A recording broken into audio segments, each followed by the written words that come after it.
Le ciel au-dessus du port de Fujairah s'embrase soudainement de traînées orangées, tandis que des drones iraniens violent l'espace aérien des Émirats arabes unis, prenant pour cible les cuves de stockage de pétrole qui renferment 7,4 millions de mètres cubes d'or noir destinés au marché asiatique. L'attaque dure 11 minutes.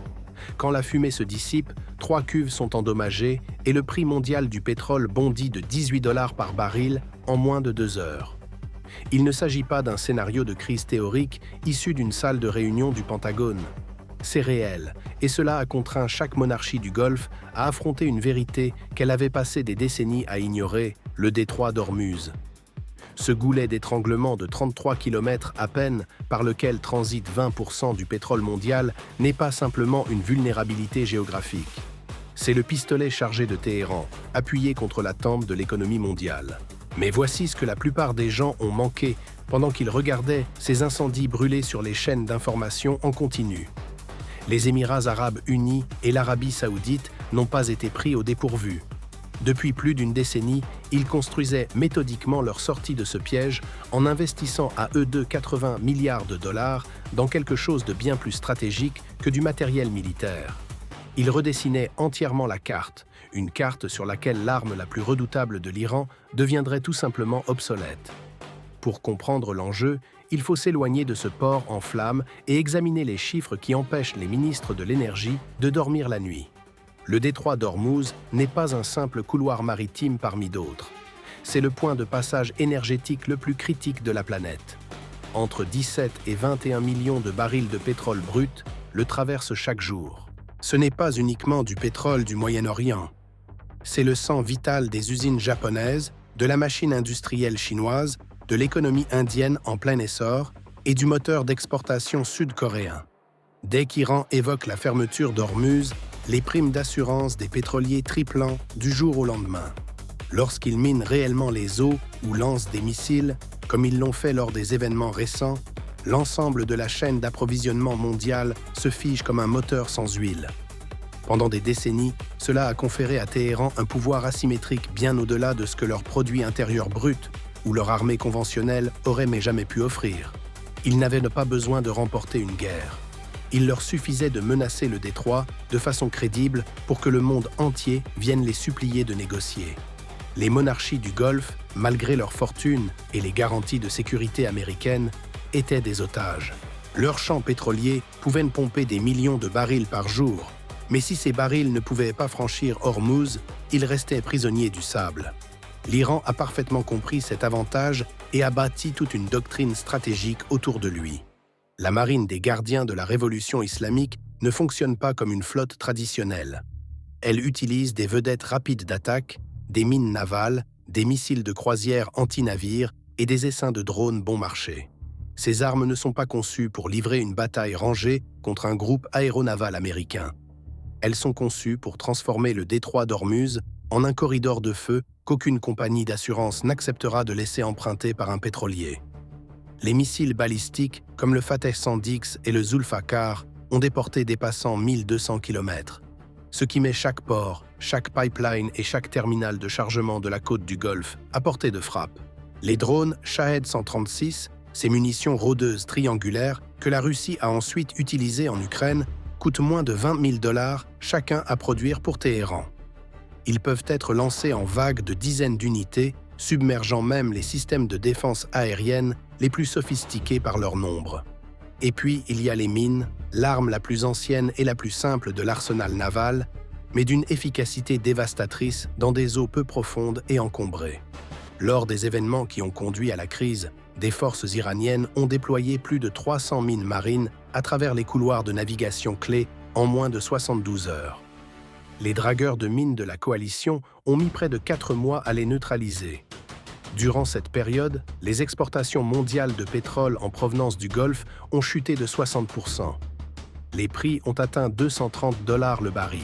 Les économies occidentales ont vacillé au bord de la récession. L'Iran avait prouvé son point sans tirer un seul coup de feu sur un navire américain. Le détroit leur appartenait, affermé quand bon leur semblait. Mais pendant que le monde se concentrait sur les ripostes militaires, les porte-avions qui se déployaient, les avions de chasse qui effectuaient leurs sorties, les sanctions qui se resserraient, les Émirats arabes unis et l'Arabie saoudite exécutaient une stratégie radicalement différente. Ils ne cherchaient pas à remporter la bataille pour Hormuz. Ils construisaient le moyen de s'en passer. La démarche des Émirats a débuté avec l'achèvement du premier pipeline reliant Habshan à Fujairah. Une artère d'acier de 4 milliards de dollars s'étendant sur 406 km depuis les champs pétroliers intérieurs d'Abu Dhabi, en traversant les montagnes de la chaîne du Hajar, jusqu'au port de Fujairah sur le golfe d'Oman. Ce n'était pas simplement une voie d'exportation, c'était une déclaration d'intention. Fujairah se situe en dehors du détroit d'Ormuz. Tout pétrole chargé là-bas peut naviguer directement vers l'océan Indien sans jamais entrer dans la zone de portée des missiles iraniens. Ce premier pipeline avait une capacité d'1,8 million barils par jour, suffisante pour offrir aux Émirats une certaine marge de manœuvre, mais insuffisante pour les découpler entièrement d'Ormuz.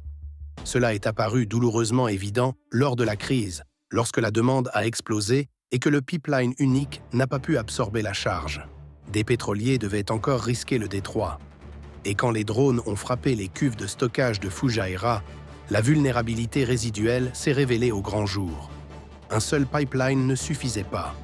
Une seule route pouvait être ciblée. La redondance, c'était la survie. Les Émirats ont donc fait ce que tout acteur rationnel ferait lorsque sa survie est en jeu. Ils ont doublé la mise. Le deuxième pipeline Habshan-Fujairah, lancé dans le cadre du programme d'infrastructure de 55 milliards de dollars d'ADNOC, n'est pas une simple mise à niveau. C'est une voie de secours parallèle dont le coût est estimé entre 4 et 6 milliards de dollars. Cette nouvelle ligne suit le même corridor général que la première, mais utilise des matériaux de nouvelle génération, des systèmes de surveillance automatisés et des stations de pompage modulaires capables de rediriger le flux si une section est endommagée.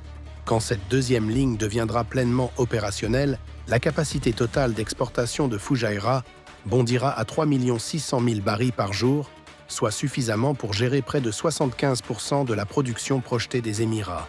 Réfléchissez à ce que cela signifie sur le plan stratégique.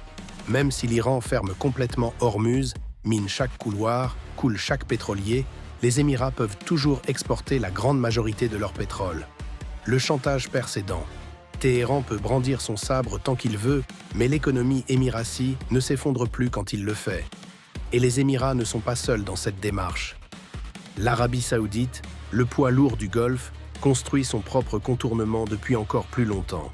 Le pipeline Est-Ouest, également appelé Pétroline, est un géant de 1200 km qui relie les champs pétroliers de la province orientale, des lieux comme Abqaiq et Gawar, au port de Yanbu sur la mer Rouge.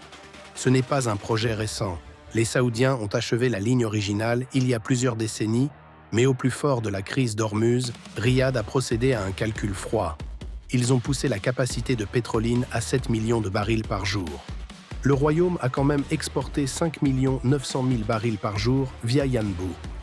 Ils ont maintenu le flux de pétrole vers l'Europe et les Amériques pendant que le Golfe était verrouillé. Ce seul pipeline a évité une dépression mondiale. Mais les Saoudiens ne se sont pas arrêtés là. Ils ont superposé quelque chose d'encore plus ambitieux, le Saudi Land Bridge. Ce n'est pas juste un pipeline, c'est un réseau logistique intermodal complet reliant 9 grands ports à travers le Royaume, de Jeddah sur la mer Rouge à Dammam et Jubail sur le Golfe, avec plus de 1500 km d'infrastructures ferroviaires et routières. Le système est conçu pour déplacer plus de 50 millions de tonnes de marchandises par an, contournant totalement Hormuz pour les biens conteneurisés, les produits raffinés, les pétrochimiques et les matériaux industriels. Le prix est vertigineux, 26,6 milliards de dollars, mais le retour sur investissement est encore plus considérable. L'Arabie saoudite se positionne comme le pont terrestre entre l'Asie et l'Europe, un hub logistique qui ne dépend d'aucun goulet d'étranglement qu'elle ne contrôle pas. Les géants mondiaux du transport maritime, comme MSC, achèment déjà des marchandises via ce réseau, réduisant les délais de transit de plusieurs jours et éliminant les primes d'assurance liées au risque d'Ormuz. Prenez maintenant du recul et observez l'effet cumulatif. Les Émirats arabes unis et l'Arabie saoudite ont dépensé plus de 80 milliards de dollars en infrastructures de contournement en un peu plus d'une décennie. Lorsque ces systèmes atteindront leur pleine capacité, Les deux pays pourront exporter plus de 10 millions de barils par jour sans toucher au détroit d'Ormuz. C'est plus de la moitié du total du pétrole qui transitait autrefois par le détroit. Ils ne font pas que mitiger les risques, ils modifient fondamentalement la carte stratégique de l'énergie mondiale. Pendant 40 ans, le contrôle d'Ormuz signifiait le contrôle du Golfe. Désormais, c'est de moins en moins le cas. L'Iran voit cela clairement et en est furieux. De leur point de vue, ces pipelines et ces voies ferrées ne sont pas des infrastructures défensives. Ce sont des armes offensives pointées directement sur l'influence régionale de l'Iran. Chaque baril qui contourne Ormuz est un baril qui affaiblit la position de négociation de Téhéran, réduit leur capacité à arracher des concessions et diminue leur statut de faiseur de roi incontournable du Golfe. Alors l'Iran s'est adapté. S'ils ne peuvent pas bloquer le pétrole en mer, ils frapperont les infrastructures sur terre. L'attaque de drones sur Fujairah était une démonstration de concept. Elle en a montré que même les ports lourdement défendus sont vulnérables aux attaques de saturation utilisant des munitions bon marché et jetables. Les calculs sont terrifiants pour les États du Golfe. Un drone Shahed 136 coûte à Téhéran 20 000 $. Un missile intercepteur Patriot coûte aux Émirats 4 millions de $. L'Iran peut lancer 200 drones pour le prix d'une seule interception défensive. Le calcul ne joue pas en faveur du défenseur. Les pipelines sont encore pires. On ne peut pas installer une batterie Patriot tous les 10 km le long d'un pipeline de 400 km. Ces lignes sont statiques, visibles et constituent des cibles vulnérables. Un seul missile, Fateh 110, lancé depuis 800 km, peut percer un pipeline et interrompre le flux pendant des semaines. Les équipes de réparation doivent localiser la brèche, excaver en terrain isolé, souder de nouvelles sections, tester la pression et relancer le débit. Durant cette période, la capacité d'exportation chute, les contrats sont rompus et les prix s'envolent. Une seule frappe réussie peut coûter des milliards en revenus perdus. Les États du Golfe ont donc dû construire un deuxième niveau de défense et c'est là que va réellement l'argent désormais. Les Émirats ont déployé un réseau de défense aérienne intégré à plusieurs couches autour de Fujairah et du corridor du pipeline. Des batteries Tchahadé pour les interceptions balistiques à haute altitude, des systèmes Patriot PAC-3 pour les menaces à moyenne portée, des systèmes Pantsir et Skyguard pour les drones à basse altitude et les missiles de croisière, des brouilleurs de guerre électroniques qui perturbent la navigation et les communications des drones et désormais des armes à énergie dirigée. Les Émirats ont discrètement acquis des systèmes laser à haute énergie spécialement conçus pour abattre les drones à déplacement lent à une fraction du coût des intercepteurs traditionnels. Ces systèmes peuvent tirer des dizaines de fois par heure et ne coûtent que quelques dollars par tir en électricité. C'est l'avenir de la défense anti-drone et le Golfe les teste en temps réel. L'Arabie saoudite est allée encore plus loin avec ce qu'elle appelle le projet Bouclier, un programme national visant à protéger chaque nœud critique de son infrastructure de contournement. Les stations de pompage de pétroline sont désormais entourées de murs de béton armés renforcés, enterrés sous des talus de terre et surveillés par des systèmes de surveillance pilotés par intelligence artificielle, capables de détecter la signature thermique d'un missile entrant et de déclencher automatiquement des contre-mesures. Le réseau ferroviaire est patrouillé par des drones Winglung de fabrication chinoise, effectuant une reconnaissance continue. Des réseaux de capteurs le long des voies peuvent détecter les vibrations liées à des actes de sabotage ou à des explosifs. Et les Saoudiens ont intégré la redondance dans le système lui-même. Si une station de pompage est touchée, le flux peut être rerouté via des collecteurs parallèles. Si un tronçon ferroviaire est détruit, le fret peut être transporté par camion sur des routes de contournement. Le réseau est résilient par conception. Mais la défense n'est pas qu'une affaire de matériel. C'est une question d'intégration. Les Émirats arabes unis et l'Arabie saoudite ont connecté leurs radars de défense aérienne, leur système d'alerte précoce et leur centre de commandement en un seul réseau à l'échelle du Golfe. Un missile lancé depuis l'Iran est détecté par le radar saoudien, suivi par les capteurs émiratis et engagé par la batterie qui dispose de la meilleure solution de tir. Des avions AWACS américains et des flux satellitaires fournissent des renseignements en temps réel. Le système est conçu pour fonctionner même si des nœuds individuels sont détruits. Il ne s'agit pas seulement de dissuasion. C'est une défense active à une échelle et à un coût que seuls les États du Golfe les plus riches peuvent se permettre. Et ils paient ce coup parce qu'ils n'ont pas le choix. La cyberdéfense est également devenue une priorité absolue. Les systèmes SCADA qui contrôlent le débit des pipelines, les positions des vannes et les niveaux de pression sont désormais isolés d'Internet et protégés par des systèmes de détection d'intrusion pilotés par intelligence artificielle.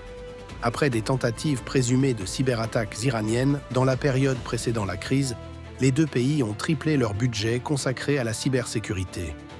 Ils ont recruté des entreprises israéliennes, des contractants américains et développé des capacités indigènes, car une cyberattaque paralysant un pipeline est tout aussi efficace qu'un missile et bien plus difficile à attribuer ou à laquelle riposter. La sécurité physique a également été renforcée. Des unités de forces spéciales formées à la guerre dans le désert patrouillent maintenant les tronçons isolés du pipeline.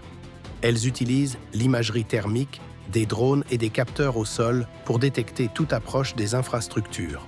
Des barrières en béton, des clôtures électrifiées et des postes d'observation dissimulés protègent les sections les plus vulnérables. Et dans les nouvelles conceptions de pipeline, les leçons apprises sont intégrées dès la phase de conception. La deuxième ligne Abshan-Fujairah est enterrée plus profondément avec davantage de couverture et son tracé traverse un terrain qui rend le ciblage plus difficile. Les nouvelles cuves de stockage à Fujairah sont construites avec des matériaux composites qui résistent mieux aux impacts de missiles que l'acier traditionnel. Les ports eux-mêmes sont repensés avec des configurations dispersées, de sorte qu'une seule frappe ne puisse pas neutraliser plusieurs cuves simultanément. C'est une ingénierie orientée vers la sécurité, où chaque choix de conception est filtré par la question: comment rendre cela plus difficile à détruire? Rien de tout cela ne rend l'infrastructure invulnérable. Aucune défense ne l'est jamais, mais cela fait monter le coût pour l'Iran de façon dramatique. Une frappe réussie exige désormais non pas un ou deux missiles, mais des salves coordonnées de dizaines de projectiles, appuyées par des cyberattaques et éventuellement un sabotage par des forces spéciales. Ce niveau d'escalade risque de déclencher une riposte militaire complète des États-Unis et de leurs partenaires du Golfe. Et c'est le vrai facteur de dissuasion. L'Iran peut encore blesser l'infrastructure de contournement, mais pour le faire efficacement, il doit désormais s'engager dans une attaque d'une telle ampleur qu'elle ressemble beaucoup à la guerre. Et une guerre contre la coalition du Golfe, soutenue par la puissance de feu américaine, est une guerre que l'Iran ne peut pas gagner. L'équilibre a donc changé. Les voies de contournement ne sont pas parfaitement sûres, mais elles le sont suffisamment. Suffisamment pour que les Émirats arabes unis et l'Arabie saoudite ne soient plus paralysés par la menace de la fermeture d'Ormuz. Suffisamment pour qu'ils puissent planifier, investir et exporter sans regarder constamment par-dessus leur épaule en direction de Téhéran. Ce qui nous amène à la situation actuelle. En ce moment même, du pétrole brut coule à travers des pipelines qui n'existaient pas 15 ans auparavant. Des pétroliers chargent dans des ports spécialement conçus pour contourner un goulet d'étranglement qui tenait autrefois le monde en otage. Des trains de marchandises roulent à travers le désert d'Arabie, transportant des cargaisons qui naviguaient autrefois dans des eaux patrouillées par des vedettes rapides iraniennes. La carte a été redessinée. Les Émirats arabes unis sont en passe d'atteindre une capacité de production de 5 millions de barils par jour, et les 3/4 de cette production peuvent désormais transiter par Fujairah. L'Arabie saoudite peut exporter près de 6 millions de barils par jour via Yanbu et déplacer 50 millions de tonnes de marchandises annuellement par son pont terrestre. À eux deux, ces pays ont créé une capacité de contournement qui rivalise avec l'ensemble du flux qui transitait par Ormuz avant la crise. Les autres États du Golfe observent et s'adaptent. Oman a élargi ses infrastructures portuaires. Le Koweït explore des options de pipeline à travers le territoire saoudien. Même le Qatar, malgré ses relations complexes avec l'Iran et les monarchies du Golfe, étudie discrètement des alternatives. L'ère de la dépendance totale envers Ormuz touche à sa fin. Mais ce n'est pas une fin heureuse. C'est un nouvel équilibre, et les équilibres au Moyen-Orient sont toujours instables. L'Iran n'a pas abandonné son avantage. Il en a simplement perdu une partie. Téhéran contrôle toujours le détroit. Il peut encore perturber la navigation, même si cette perturbation ne paralyse plus les économies du Golfe. Et il développe de nouvelles capacités. Des missiles à plus longue portée, des drones plus sophistiqués, de meilleurs outils cybernétiques. Les États du Golfe sont désormais engagés dans une course aux armements. Une course où le coût de la défense ne cesse d'augmenter et où l'adversaire ne cesse de s'adapter. Les 80 milliards de dollars dépensés en infrastructures de contournement ne sont que la compte. Maintenir, défendre et moderniser ces systèmes coûtera des milliards supplémentaires chaque année.